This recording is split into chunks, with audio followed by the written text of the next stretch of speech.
নমস্কার বন্ধুরা, চলেন আপনাদের আজকে আমি আমাদের জমিতে নিয়ে যাই ঘুরতে। এটা হলো আমাদের জমি। এখানে মূলত ধান ভুট্টাই চাষ করা হয়। আর এখন যেহেতু গরমের দিন, এখানে ভুট্টা লাগানো হয়েছে। আর দেখেন ভুট্টা গাছগুলো কত বড় বড় হয়ে গেছে। আপনাদের মধ্যে অনেক লোকই আছেন যেনারা ভুট্টা গাছ দেখেন নাই বা ওনাদের এখানে চাষ করা হয় না, কিন্তু আমরা অনেক লাকি, আমাদের এখানে ভুট্টাই বেশি চাষ করা হয়। আর আমরা খুব মজা করে এইগুলোরে চাষ করেন আমার বাবা। আর আমরা খুব মজা করে এইগুলোরে কাঁচা খাই, পাকা খাই, সবভাবেই ব্যবহার করি।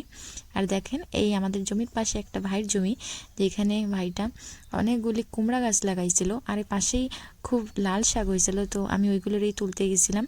আমার গায়ে একটু রক্ত কম হয়ে গেছে, এগুলো খাইয়ে যদি একটু রক্ত বানানো যায় তাই আর কি।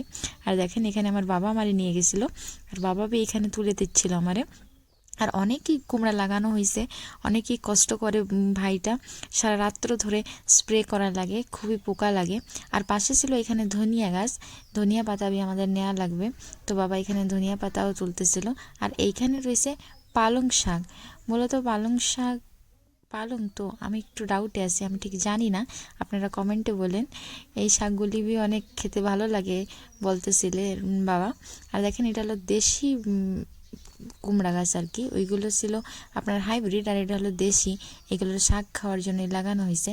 আর আমি একটু আপনাদের ঘুরাই দেখাইলাম জমিটা। আর এখন সময় হয়ে গেছে আমাদের বাড়ি যাওয়ার। আর এই যে জমির এই পাশে ওই ভাইটার জমি, আর ওই পাশে আমাদের জমি। আমরা এখন আমাদের জমিতে যাচ্ছি। আর আজকের জন্য এইটুকুই।